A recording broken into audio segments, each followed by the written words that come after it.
Big pass நிகழ்ச்சியுடைய 6வது season ஆரம்பிச்சு சூப்பரா போயிட்டுருக்கு.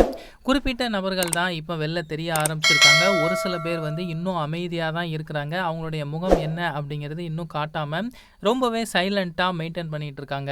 நாள் போக போக அவங்களையும் கோவப்படுத்தி கண்டிப்பா அவங்களுடைய முகத்தையும் காட்ட ஆரம்பிச்சுருவாங்க.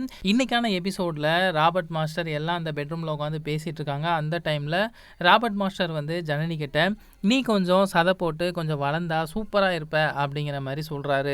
அதை கேட்ட ஜனனி வந்து, இப்போ எனக்கு 21 வயசு தான் ஆகுது. 25 வயசுல கல்யாணம் பண்ணிக்கிட்டு 26 வயசுல குழந்தை பெற்றுக்கிட்டு அதுக்கப்புறமா 30 வயசுல, இது உங்கள் அம்மாவா, இது இவ்வளோ சின்ன வயசா இளமையாக இருக்காங்களே அப்படின்னு என் குழந்தைகிட்ட எல்லாரும் கேட்பாங்க பாருங்க அப்படின்னு சொல்லி சிரிச்சுக்கிட்டே கேஷுவலாக பதில் சொல்கிறாங்க. ராபர்ட் மாஸ்டர் வந்து இந்த ஒரு கேள்வியை கேட்டதுமே ஜனனி வந்து கோவப்படாமல் கேஷுவலாக பதில் சொல்லியிருந்தாங்க. இது எல்லாத்துக்குமே பிடிச்ச மாதிரி தான் இருந்துச்சு. ராபர்ட் மாஸ்டரை பொறுத்தளவில் மனசில் பட்டதை டக்குன்னு கேட்டுருவார். இதே மாதிரி தான் ரச்சிதா கிட்ட கூட, உங்களை எனக்கு ரொம்ப பிடிக்கும், முதல்ல உங்களை சீரியலில் பார்க்கும்போதே நான் வந்து விழுந்துட்டேன் அப்படிங்கிற மாதிரி ரொம்ப ஓப்பனாகவே பேசியிருந்தார். ஸோ இந்த மாதிரி தான் ராபர்ட் மாஸ்டர் சில ரகளைகள். ஆனால் எல்லாரும் அதை மாதிரி ஏற்றுப்பாங்களா அப்படிங்கிறத பொறுத்திருந்து பார்ப்போம்.